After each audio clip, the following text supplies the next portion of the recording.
অর্থাৎ ভীমরাও আম্বেদকর তিনি ছিলেন একজন আমাদের অত্যন্ত বলিষ্ঠ নেতা এবং দুর্দান্ত দূরদর্শী একজন অত্যন্ত ইংলিশে দক্ষ একজন ব্যক্তি। তার আন্ডারে আমরা ভারতের সংবিধান তৈরি করেছি।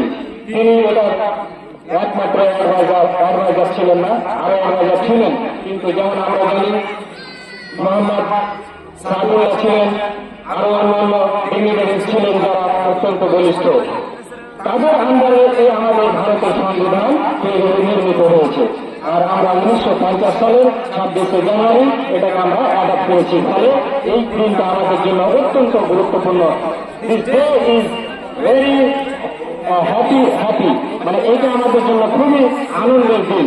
এই দিনটা আমাদের একটা অত্যন্ত সুখের দিন, তাই আমরা এই দিনটা করি আর কি, পালন করি। ধন্যবাদ।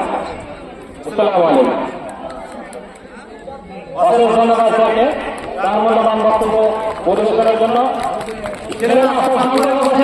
তোমাদের জন্য নাস্তা